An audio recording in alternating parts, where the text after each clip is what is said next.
They told him to let them die. They told him nature had already made its decision. But James Sterling, a man with nothing left to lose, wasn't listening to nature, and he certainly wasn't listening to the corrupt officials standing in his way. What started as a man's final, grief-stricken journey to say goodbye to his past turned into a war for 3 innocent lives buried in the scorching sands of Kenya. You might think you know how a lion rescue ends, but I promise you, you have never heard a story like this. When a 300-pound predator charges a man in a courtroom standoff, the result isn't just shocking.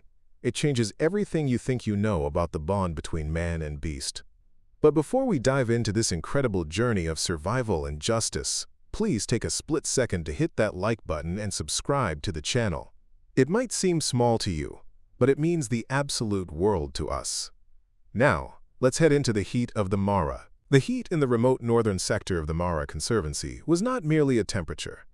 It was a physical weight, a heavy, suffocating blanket of dry, shimmering air that pressed down on the roof of the battered Land Rover. It distorted the horizon, making the distant acacia trees dance and tremble like mirages. James Sterling sat behind the wheel, his hands gripping the cracked leather at 10 and 2, though the engine was off. The stillness of the savannah was vast, broken only by the rhythmic ticking of the cooling engine block and the distant, mournful cry of a hornbill. He was 62 years old, but in the harsh, uncompromising light of the Kenyan afternoon, he felt ancient. His skin, once acclimated to the sun from decades of fieldwork, felt papery and thin. His joints ached, not from exertion, but from the deep, marrow-settled weariness of grief. Beside him on the passenger seat lay a Nikon D850 with a 600mm telephoto lens, a piece of precision engineering worth thousands of pounds, an instrument he had used to capture the chaotic migration of wildebeest and the intimate, tender grooming of cheetahs for over 30 years. Today, the lens cap remained on. A layer of fine ochre grit had settled on the black casing, undisturbed. James Sterling stared out across the vast, undulating plains of scrub brush and scorched earth, seeing none of it. He was not seeing the majesty of the Rift Valley. He was seeing a sterile hospital room in London. He was seeing the stark white sheets that smelled of bleach and antiseptic, the rhythmic, hypnotic beep of a heart monitor, and the pale, translucent hand of Mary Sterling. It had been 6 months since the cancer had finally claimed her, ending a 40-year marriage that had been the defining geography of his life. Without Mary Sterling, James Sterling felt like a map with the coordinates erased. He was a compass, spinning wildly near a magnet, unable to find north. He had come to Kenya for a final safari, a pilgrimage to the place where they had spent their honeymoon, intending to say goodbye. The plan was simple and morbidly efficient. Visit the sites they had loved, pack up his gear, return to the UK, sell the cameras, sell the house, and retreat into a small, silent apartment where the memories couldn't find him. He wanted to disappear. "I can't do it, Mary," James whispered to the empty Jeep. His voice cracked, dry as the dash. He sounded like a stranger to himself. "I don't know how to be here without you. Every sunset looks wrong. Every sunrise feels like an accusation." He reached for the ignition key, his fingers trembling slightly. He intended to turn back toward the lodge, pack his bags, and book the earliest flight home. He wanted to flee. But as his fingers brushed the metal, the wind changed. The sky, previously a relentless, blinding blue, began to bruise with purple and gray on the eastern horizon. The air pressure dropped so suddenly his ears popped. A dust storm was brewing, a sudden, violent squall common to the dry season. James knew the protocol. He should stay put, roll up the windows, and wait it out. But a restless energy, a panic born of grief, and a desire to outrun his own thoughts, drove him to move. He started the engine, the diesel rumble vibrating through the soles of his boots. He turned the vehicle not toward the main road, but down a narrow, rarely used track that cut through the rocky outcrops. It was a foolish decision, born of a need to feel something other than numbness. The storm hit 10 minutes later with the force of a physical blow. The world vanished. The windshield became a wall of orange grit. The light was extinguished, replaced by a suffocating twilight. James was forced to crawl the vehicle forward, blind and disoriented. The roar of the wind sounded like 1,000 screaming voices, pelting the metal skin of the Rover with sand that sounded like buckshot. He drove by instinct, the tires crunching over unforgiving terrain, sliding on loose shale, until the wind died as quickly as it had risen, leaving behind an eerie, suspended stillness. The dust settled slowly, hanging in the air like gold mist. The landscape had changed. The track was gone, buried in new drifts. James stepped out of the vehicle to assess his bearings. The heat returned instantly, radiating off the ground at 40 degrees Celsius, searing through the soles of his boots. He walked a few meters, squinting against the glare, tasting the metallic tang of earth on his tongue. That was when he saw it. About 50 yards away, near the base of a withered, lightning-struck acacia tree, lay a mound of tawny fur. It was motionless, blending perfectly with the scorched earth. James's photographer instinct twitched, a reflex he thought dead. He walked closer, his boots crunching loudly on the baked ground.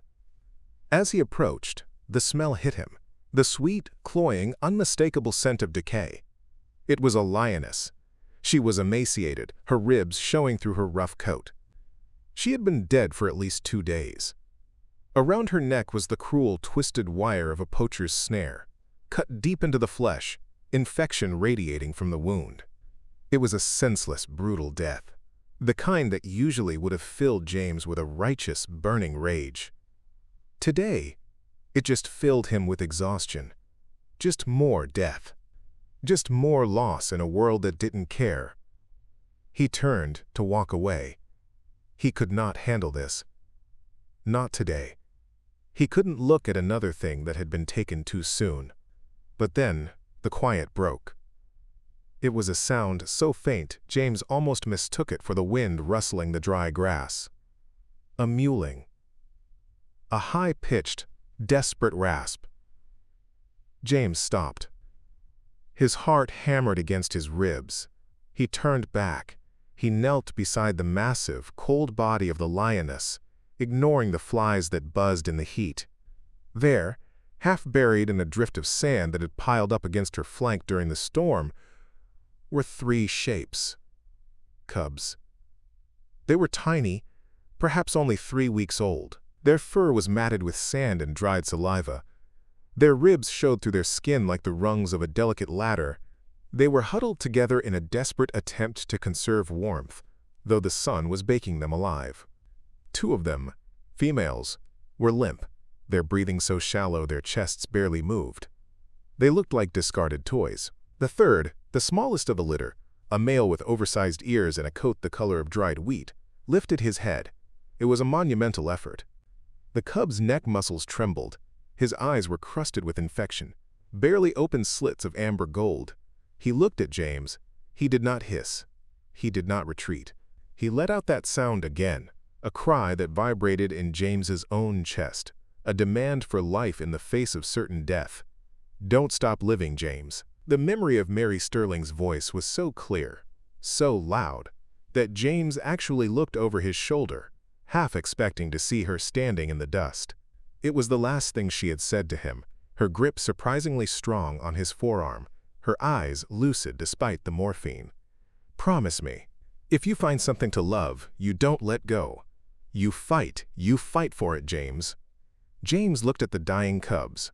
Logic, cold and hard, told him to walk away. Nature was cruel. This was the way of the savannah. They were dehydrated, starving, likely filled with parasites. They were ghosts already. To intervene was to prolong the inevitable. No, James said. The word surprised him. It scraped his throat. He moved. The lethargy that had bound him for 6 months shattered. He ran back to the jeep, grabbing his canteen and a towel. He returned to the cubs, ignoring the flies, ignoring the oppressive heat. He scooped the 2 limp females into his arms. They felt terrifyingly light, like bundles of dry sticks wrapped in fur. He placed them gently on the passenger seat of the Land Rover. Then he went back for the male. The runt. As James lifted him, the cub let out a weak growl, his tiny claws swiping at James's thumb. "That's it," James whispered, a strange pressure building behind his eyes. "You fight me. You stay angry." He placed the male with his sisters, wrapping them all in the towel. He poured water onto his fingers and rubbed it against their gums. The male sucked at his finger with a desperate, weak pressure that broke James's heart wide open. "Hang on," James commanded, slamming the car into gear. "You just hang on." He drove like a madman. He navigated the treacherous terrain with a skill he hadn't used in decades, reading the land, anticipating the ruts. The suspension groaned as he bounced over rocks and tore through thorn bushes, the dust billowing behind him like a smoke screen.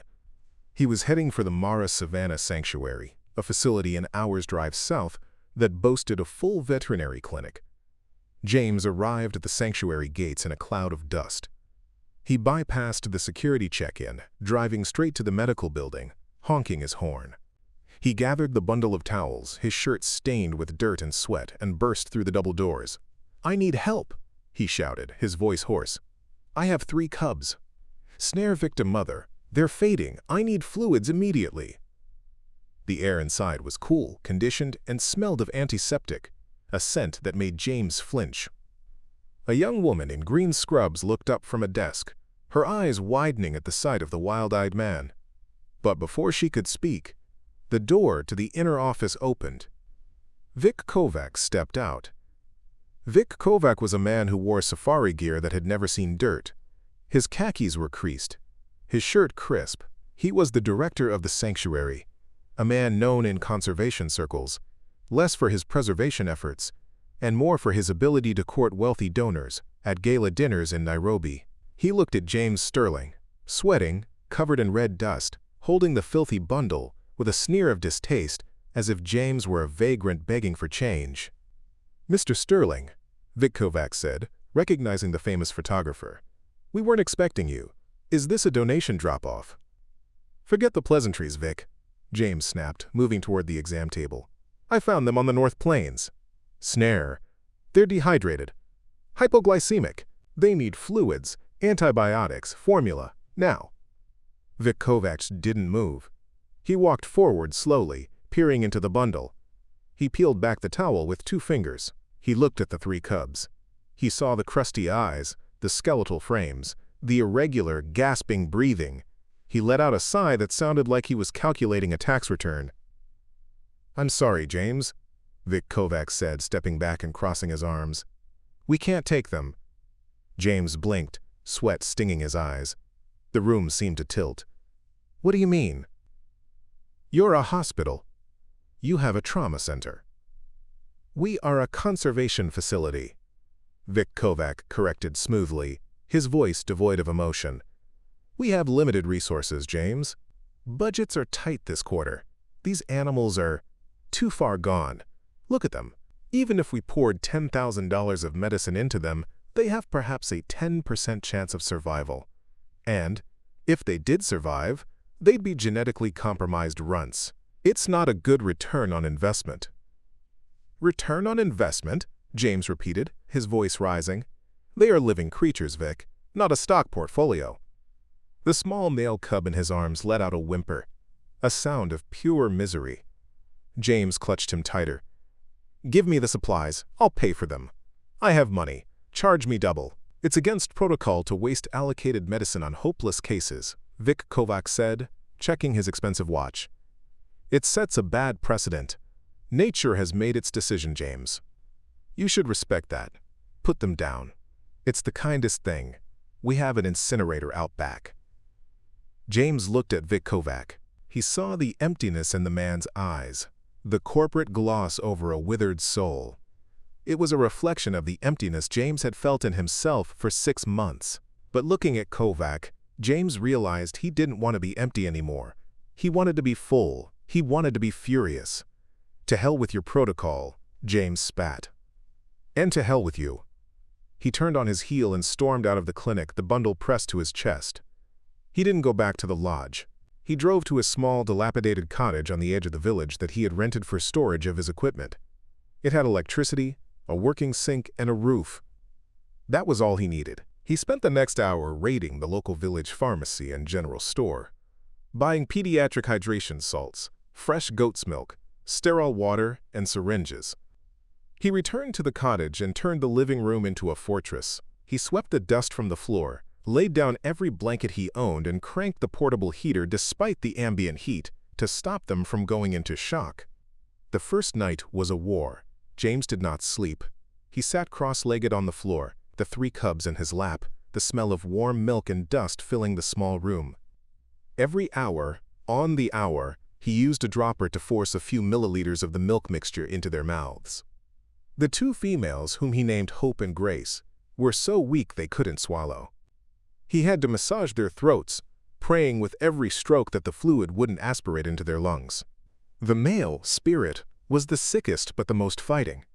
He would thrash his tiny head, fighting the dropper, spitting the liquid, then collapse, his heart fluttering like a trapped bird against James's hand. Around 3 a.m., the darkest part of the night, Grace stopped breathing. James froze. He felt the tiny chest go still against his thigh. Panic, cold and sharp, pierced him.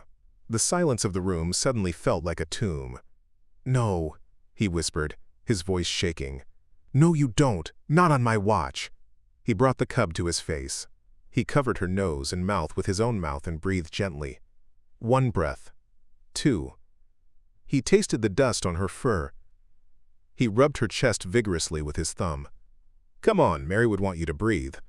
"Breathe, damn it!" A cough. A gasp. Grace inhaled, a ragged, wet sound, but she inhaled. She let out a squeak.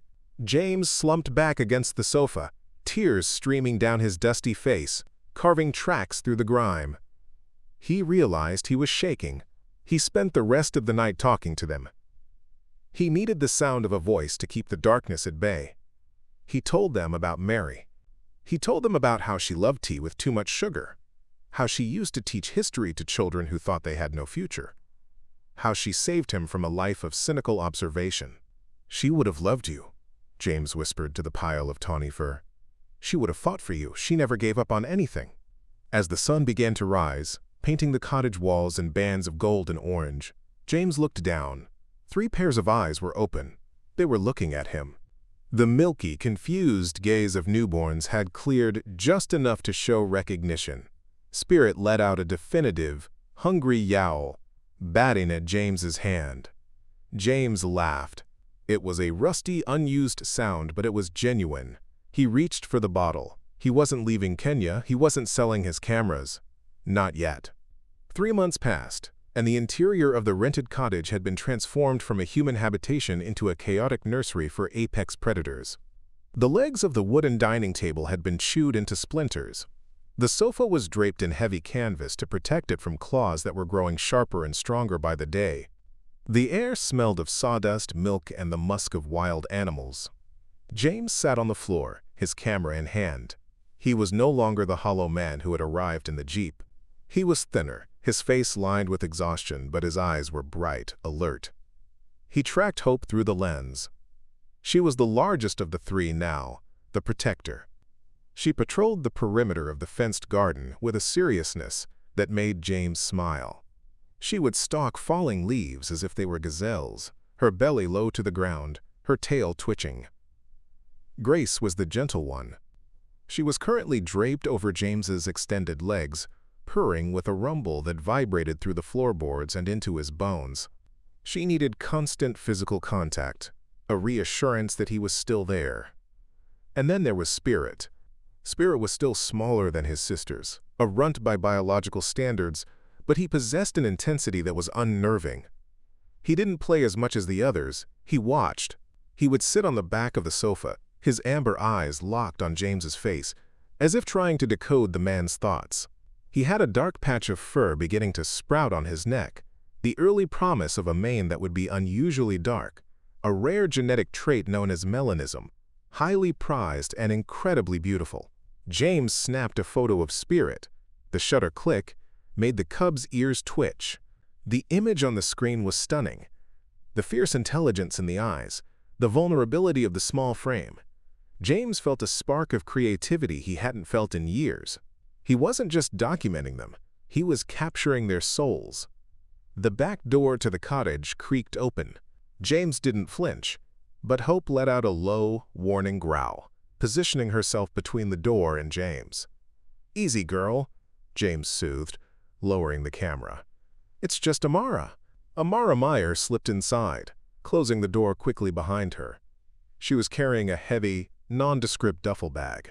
She was 28 years old, a veterinarian with brilliant skills, and a conscience that made her employment under Vic Kovac a daily torture. She had met James in the village market a month prior, recognizing him from the sanctuary incident.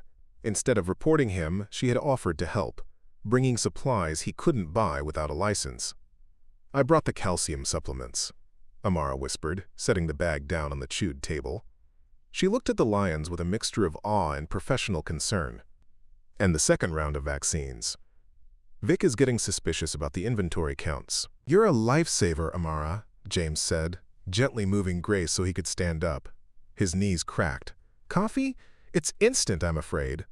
"I can't stay long." Amara knelt, allowing Spirit to approach her. The young male sniffed her hand, assessing her, then licked her fingers with a sandpaper tongue.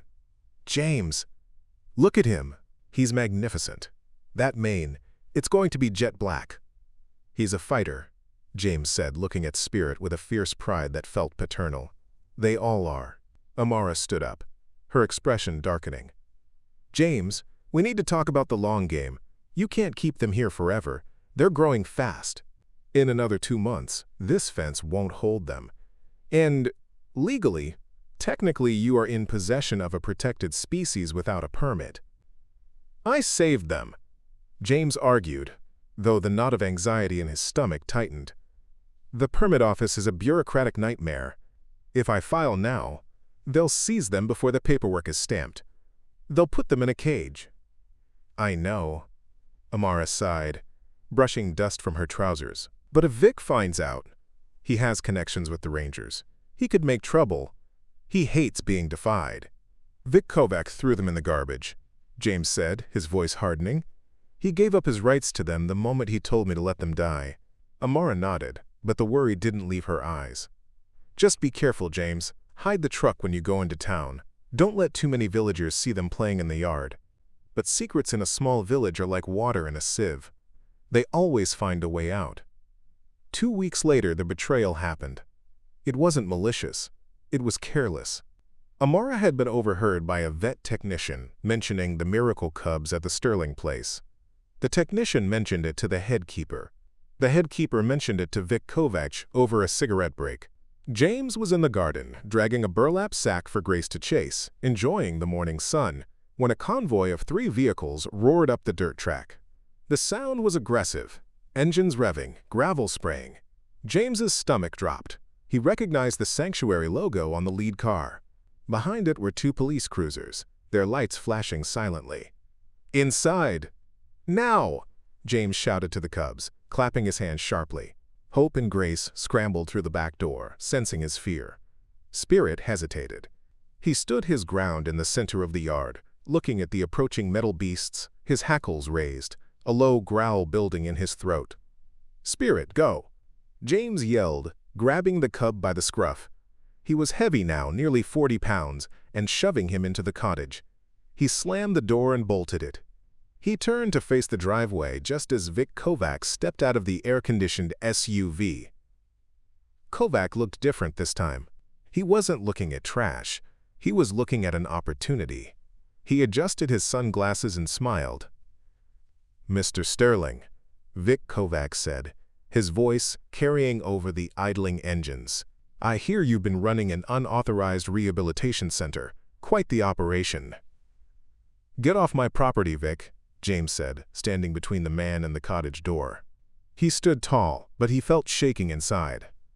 "I'm afraid I can't do that. I have the police," Kovac gestured to the armed officer stepping out of the cruisers. "And I have a warrant for the seizure of protected species held in violation of the Wildlife Act." "You're in a lot of trouble, James." "You refused them," James shouted, his hands balling into fists. "You condemned them to death. You said they were worthless." "And yet, here they are," Vic Kovac said, stepping closer. He lowered his voice so only James could hear. "I saw the photos you posted on your private cloud, James. My tech guy is very good at finding things. That male, the dark mane coming in, do you know what a collector in Dubai would pay for a hand-reared, dark-maned lion? Enough to build a new wing on my clinic, or perhaps a new house for me." James froze. The blood drained from his face. The cynicism of it punched the air from his lungs. "You're selling them. I'm rehoming them to a facility that can better care for them," Kovac corrected smoothly. He signaled the officers. "Arrest him for obstruction if he moves. Boys, get the tranquilizers." "No!" James screamed. He lunged at Kovac, driven by a primal need to protect his family. He was 62, but he hit Kovac with the force of a desperate man. They went down in the dust. James landed one solid punch to Kovac's jaw, splitting his lip, before the police were on him. 3 officers pinned James to the ground, twisting his arms behind his back, pressing his face into the red dirt. He tasted grit and blood.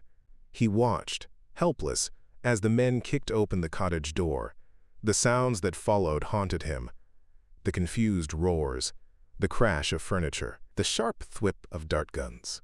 He saw them drag Hope out by her paws, her tongue lolling, her eyes rolled back.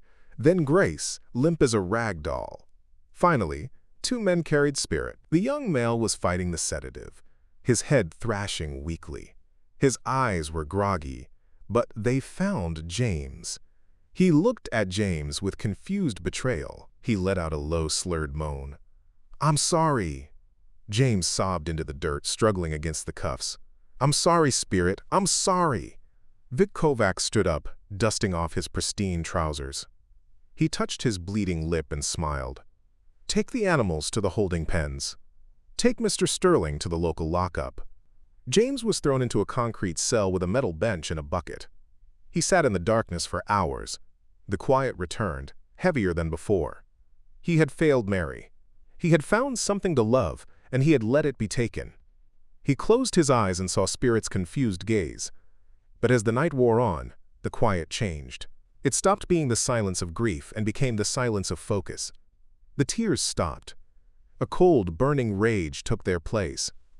James stood up. He walked to the bars. He wasn't a photographer anymore. He wasn't a widower. He was a witness. And he had a weapon Kovac had forgotten about. The next morning, the bail was posted. It was Amara Meyer. She stood outside the police station, looking terrified but determined.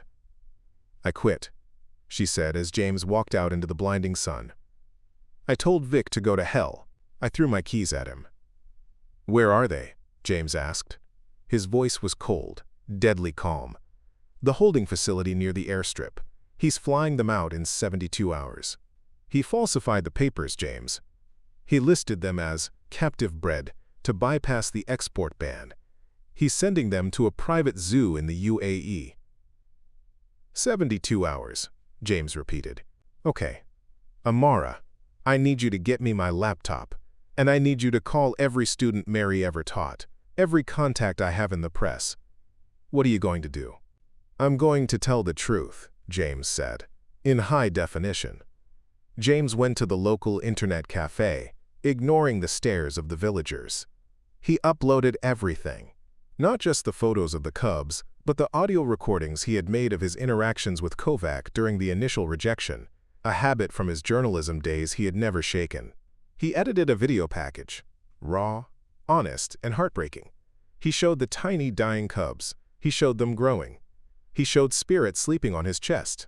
He titled the video package with a headline designed to catch the heart of the algorithm. "A man found 3 abandoned lion cubs dying in the sand." What happened next touched everyone. He sent it to his press contacts. Mary Sterling's former students, now lawyers, journalists, and activists around the globe, shared it. By evening, it had 10,000 views. By morning, 2 million. The Kenyan Wildlife Service, KWS, phone lines crashed. The hashtag #SaveTheSterlinglians trended globally.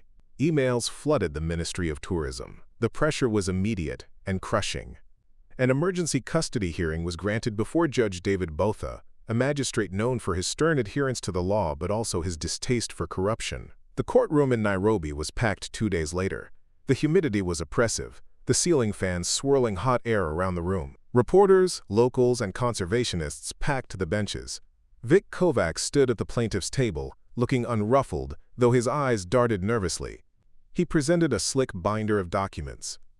"Your Honor," Kovac argued, his voice smooth as oil. While Mr. Sterling's intentions may have been noble, he is an amateur. He has habituated these apex predators. They are dangerous. They associate humans with food. They cannot be released. My sanctuary is the only facility equipped to manage them. He conveniently left out the pending sale to Dubai. Amara Meyer took the stand. Her hands shook as she swore the oath, but her voice was clear. She presented the stolen financial records. Vic Kovac has already received a deposit of $50,000 for the male lion. This isn't a rescue, Your Honor. It's a transaction. He refused to treat them when they were dying because they weren't profitable. Now that they are valuable, he wants them back. A gasp went through the room. Judge David Botha frowned, adjusting his glasses. He looked at Kovac, who was visibly sweating now. Is this true, Mr. Kovac? The judge asked, his voice echoing. It is a donation, Kovac stammered. For the facility, standard procedure.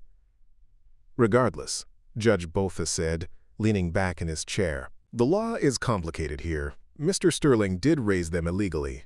And if they are indeed dangerous to humans, as Mr. Kovac claims, they cannot be released into the wild.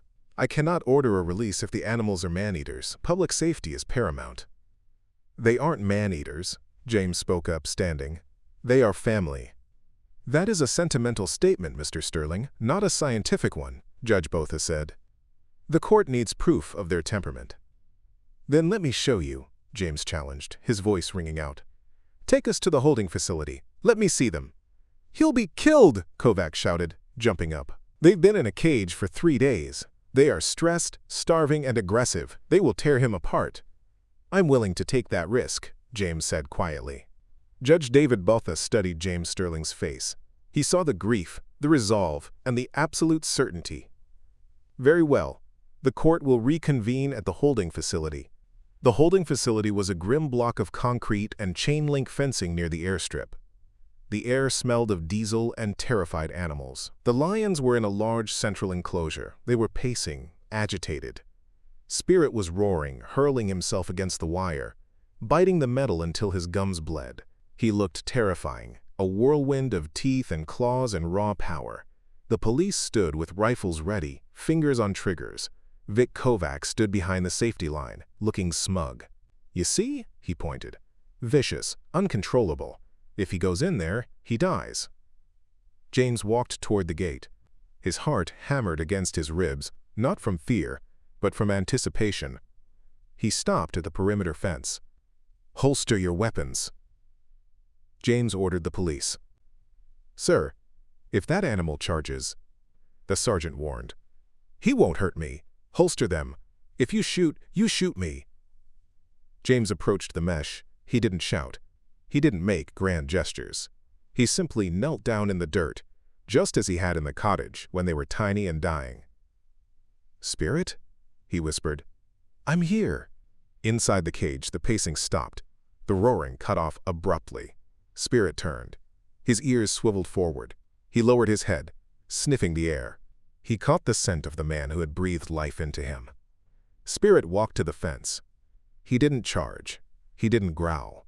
He pressed his massive head against the wire and let out a sound that the microphone of the court reporter picked up clearly, a soft, rhythmic chuff-chuff-chuff.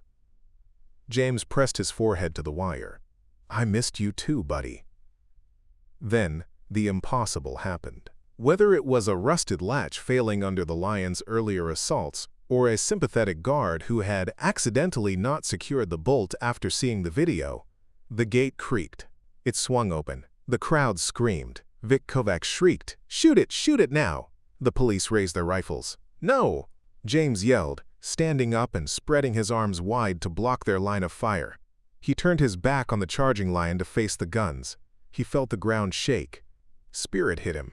It was a terrifying sight. 300 pounds of muscle accelerating. Spirit collided with James, knocking him flat into the dirt. But there were no teeth. There were no claws. Spirit pinned James Sterling to the ground and began to lick his face, rubbing his heavy, developing mane against James's chest, making high-pitched whining sounds of pure joy. It was the greeting of a lost child finding his parent. Hope and grace followed, piling onto the man in a heap of fur and affection. James laughed, tears streaming down his face, his arms wrapped around Spirit's neck. He looked up from the pile of lions to see the police lowering their guns, their mouths open in shock. Judge David Botha stood by his car, witnessing the scene. He looked at Vic Kovac, who was pale and trembling. Then he looked at the man on the ground, buried under a literal mountain of love. "I think," Judge Botha said, his voice carrying in the sudden silence, "the temperament of the animals is clear." The gavel fell metaphorically right there in the dust. The judgment was swift. Vic Kovac was arrested on the spot for fraud and wildlife trafficking. The sanctuary was placed under emergency trusteeship. But the resolution wasn't simple. James couldn't keep them. They were wild animals, and they belonged to Kenya. They needed to live as they were meant to. Judge Botha issued a special decree. The lions were to be transferred to a protected rehabilitation reserve, overseen by the newly appointed director of the Mara Savannah Sanctuary, Drive Amara Meyer. James Sterling was granted the title of Honorary Guardian, with full access to assist in their rehabilitation for eventual release. The release happened 2 years later. It was the hardest day of James's life.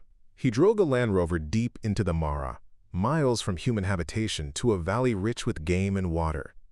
Amara Meyer sat beside him, silent. In the back, the crates were open.